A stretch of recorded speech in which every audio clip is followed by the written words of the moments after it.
Good afternoon everyone. My name is Himanshu. I am from Botany, MSc Botany, 4th semester, Government Rajiv Lochन College, राजिंग। पर्यावरण जागरूकता एवं संरक्षण सप्ताह के अंतर्गत मैं आप सबसे दो शब्द कहना चाहता हूँ। आप बताइए कि एक जो मनुष्य होता है वो कितनी देर तक अपनी सांसें थाम के रख सकते हैं? थोड़ी देर के लिए। लेकिन आप ये बताइए कि हम इतने सालों से पृथ्वी की जो सांसें थाम रहे हैं उसका क्या है?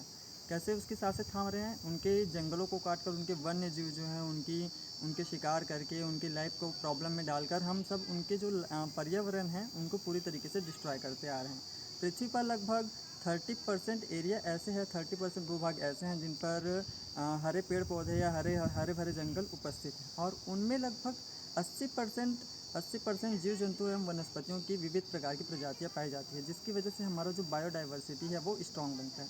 लेकिन मानव के मुठभेड़ से या मानव के उपयोग के कारण या मानव के मनुष्य के लालची प्रवृत्ति के कारण आज दिनों ब दिन जनसंख्या जंगल की जो जनसंख्या है, पेड़ पौधों की जो जनसंख्या है वो धीरे धीरे कम होती जा रही है। जैसे कि देख सकते हैं हम कि वर्तमान में बहुत सारी मात्रा में जंगलों की कटाई होती जा रही है, कीमती लकड़ियों के लिए, इमारती लकड़ियों के लिए, और बहुत सारे ऐसे बाई प्रोडक्ट्स होते हैं जो पेड़ पौधे से प्राप्त होते हैं। एक पेड़ जो होता है वो एक पेरेंट्स की तरह हमारी हर आवश्यकताओं की पूर्ति करता है, चाहे वो लकड़ी हो, चाहे वो फल फ्रूट हो, या किसी भी प्रकार की आवश्यकता हो। एक पेड़ से हमको सारी प्रकार की आवश्यकताएं या मदद जो होती है वो मिलती है। लेकिन एक पेड़ जो होता है या एक जंगल जो होता है वो पूरी तरीके से वहाँ के उपस्थित जो वन्य जीव होते हैं उनको भोजन प्रदान करता है और उनकी सुरक्षा प्रदान करता है। अब आप पूछेंगे सुरक्षा कैसे मिल सकता है? एक जो जंगल होता है वो अपने वन्य जीवों की सुरक्षा कैसे करता है? आप बोलेंगे कि वहाँ के जो जीव होते हैं वो एक दूसरे को मार के तो खाते ही हैं, ठीक है। हालांकि वो एक दूसरे को मार के खाते हैं, लेकिन ये हमारे फूड साइकिल का एक भाग होता है। ये जो जंगली जानवर होते हैं या जंगल जो होता है वो फूड साइकिल के नियम का पालन करती हैं, फूड चक्र के नियम का पालन करती हैं। हम भी इस फूड साइकिल का छोटा सा भाग होते हैं। वो अपने आहार के लिए, अपने भोजन के लिए दूसरे प्रकार के जीव जंतुओं का शिकार करते हैं। ये ज़रूरी है। इनकी वजह से जंगल की जो जनसंख्या होती है, जंगल में जो वनस्पति होते हैं या वहाँ पर उपस्थित जो वन्य जीव होते हैं उनकी जनसंख्या जो होती है वो लिमिट रहती है। जबकि हमारा क्या, मनुष्य जो है इतना बुद्धिमान होने के बावजूद भी अपनी पॉपुलेशन को कंट्रोल नहीं कर पा रहा है। यही सबसे मेन बात होती है। दूसरी बात देख लेते हैं कि हम लोगों ने देखा है कि जब हम बीमार पड़ते हैं, मनुष्य जब बीमार पड़ता है तो वो डॉक्टर के पास जाता है, डॉक्टर मुझे ऐसा लग रहा है, डॉक्टर मुझे ऐसा लग रहा है। लेकिन क्या आपने कभी सोचा है कि जंगली जानवर जो होते हैं, पेड़ पौधे जो होते हैं, वो अपना इलाज कैसे करते हैं? उनके पास तो कोई डॉक्टर होता नहीं है, वे अपना इलाज स्वयं से करते हैं।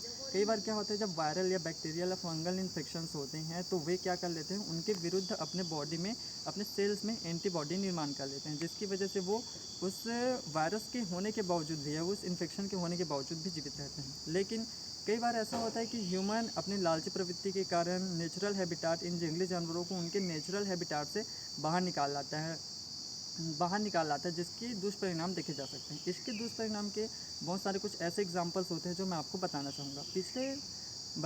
पिछले कुछ सालों में हमने देखा कि चीन के जो लोग होते हैं एक से एक चीज़ खाते रहते हैं, मांस मछलियाँ खाते रहते हैं, ऑक्टोपस हो गया, केकड़ा, क्रैब, सांप हो गया, मेढक हो गया, बिच्छी हो गया, हर चीज़, ऐसा कोई चीज़ नहीं है जो वो लोग नहीं खाते। अब उन्होंने एक बार सोचा कि बैट मतलब चमगादड़ का टेस्ट लेके देखा जाए। वो इतने लालची होते हैं या उनको इतना क्या पता नहीं क्या स्वाद आता है मांस को खाने में, पता नहीं।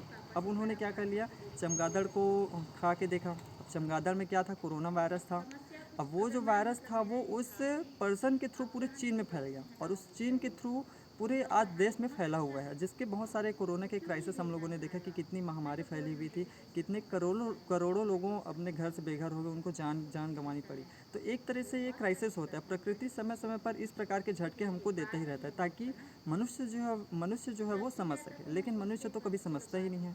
वो लगातार वनों की कटाई करते जा रहे हैं, वन्य जीवों को मारते जा रहे हैं, पेड़ पौधों की कटाई करते जा रहे हैं। अभी हाल ही में कोई मूवी आया था, पुष्पा, मैं झुकेगा नहीं बोलता है वो, हाँ। उसमें क्या किया जाता है, कर्नाटक में प्रेजेंट सैंडलवुड मतलब लाल चंदन की जो लकड़ी होती है उनकी कटाई और उनकी तस्करी के बारे में दिखाया गया है। चूँकि ये लकड़ी जो होती है वो एकदम कीमती लकड़ियाँ होती हैं। अब इनकी तस्करी के बारे में दिखाया जाता है। यहाँ के लोगों को तो तस्करी के बारे में उतना पता नहीं रहता है। उसमें तस्करी के नए नए आइडियाज़ दिखाए जाते हैं कि इस तरीके से तस्करी किया जाना चाहिए या इस तरीके से तस्करी किया जाना चाहिए। इससे संबंधित बहुत सारे न्यूज़ में हम लोगों ने देखा कि इस मूवी से इंस्पिरेशन लेके जो तस्करी करने वाले रहते हैं वो सारे तस्करी करने लगे हैं। तो इस तरीके के मामले हमारे सामने आते हैं। चूँकि जंगल जो होता है वो वनोपज से भरा हुआ है, बहुत सारे बाई प्रोडक्ट्स इनसे मिलते ही रहते हैं, लेकिन मानव जो होता है वो अपनी लालची प्रवृत्ति के कारण इन सब का डिसमिस करते आ रहे हैं। हम जब वृक्षों की कटाई से क्या हो रहा है, ग्लोबल वार्मिंग हो रहा है और ग्रीन हाउस गैसें जो होती हैं वो बढ़ती ही जा रही है, जिसकी वजह से पृथ्वी का जो टेम्परेचर है वो बढ़ते ही जा रहा है। आजकल नॉर्मल टेम्परेचर जो रहना चाहिए उससे कई गुना बढ़ गया है, कई गुना बढ़ गया है, जिसकी वजह से सूखे की स्थिति उत्पन्न होती है, वर्षा हो नहीं रही है। हाँ, अब जब जंगल में इतने सारे पेड़ पौधे सूखे रहते हैं तो आप लोगों ने सुना ही होगा कि एक चिंगारी पूरे घर को राख करके, घर को जला के राख कर देती है। वैसे ही जब जंगल में दो टहनियाँ आपस में क्रॉस करती है, उनमें फ्रिक्शन होता है तो आग उत्पन्न हो जाता है, जिसकी वजह से पूरा का पूरा एक पेड़ से पूरा का पूरा जो जंगल होता है वो सर्वनाश हो सकता है। पिछले कुछ सालों में हमने देखा कि लगभग पिछले कुछ सालों में हमने देखा कि कैलिफोर्निया, ब्राज़ील और अमेज़न के जो जंगल है, ये उस ट्रॉपिकल रेन फॉरेस्ट होते हैं, यहाँ की जो बायोडाइवर्सिटी होती है बहुत ही ज़्यादा स्ट्रांग होती है। लेकिन वर्तमान में ग्रीन हाउस इफेक्ट के कारण या ग्लोबल वार्मिंग के कारण टेम्परेचर बढ़ते ही जा रहा है, जिसकी वजह से वहाँ सूखे की स्थिति उत्पन्न हो गई है। हम उसमें नेचुरल क्राइसिस बोल सकते हैं, ह्यूमन इम्पैक्ट बोल सकते हैं, जिसकी वजह से वहाँ आग लग गया, जिसकी वजह से लगभग 2 लाख वर्ग किलोमीटर क्षेत्र में पूरा आग फैल गया। अब सोचिए 2 लाख वर्ग किलोमीटर क्षेत्र हमारे इंडिया के गुजरात राज्य जितना बड़ा क्षेत्रफल होता है। अब इतने बड़े क्षेत्रफल में अगर आग लग के सर्वनाश हो सकता है, वहाँ के जानवरों ने अग्नि परीक्षा दे दी समझ लो, ठीक है। इस तरीके की क्राइसिस हुए हैं, ये सब किसकी वजह से हुआ है, ह्यूमन के कारण हुआ है। और यही सारी चीज़ें होती हैं जिनकी वजह से जंगली जानवर जो होते हैं उनके नेचुरल हैबिटाट में, उनके घर में जब हम लोग आक्रमण करते हैं, उनके घर को तहस नहस कर रहे हैं, खेती के लिए जनसंख्या वृद्धि हो रही तो घर बना रहे हैं, इंडस्ट्रियलाइजेशन कर रहे हैं, खनन कर रहे हैं, जिसकी वजह से जंगल का पूरा सत्यानाश हो रहा है, जिसकी वजह से वहाँ के जो जंगली जानवर हैं उनको उनके घर से बेघर होना पड़ रहा है, जिसकी वजह से वे अपने जंगल को छोड़ के हमारे गांव में या शहर में आ जाते हैं। कई कई बार हम लोगों ने खबर सुना है कि हाथी ने इतने लोगों को मार दिया, बाघ ने इसका शिकार कर लिया, पालतू पशुओं को मार दिया। तो ये सब ह्यूमन वाइल्ड लाइफ इम्पैक्ट कहलाता है, जिसे मनुष्य और पशु मुठभेड़ कहा जाता है। ये सब हमारी गलती के ही कारण होता है, क्योंकि हम इतने बुद्धिमान हैं फिर भी बार बार वही गलती दोहराते जा रहे हैं। अतः समय आ गया है कि हम पर्यावरण के महत्व को समझें, हमारे इकोसिस्टम के महत्व को समझें और अपने पर्यावरण को बचाने की भरपूर कोशिश करें।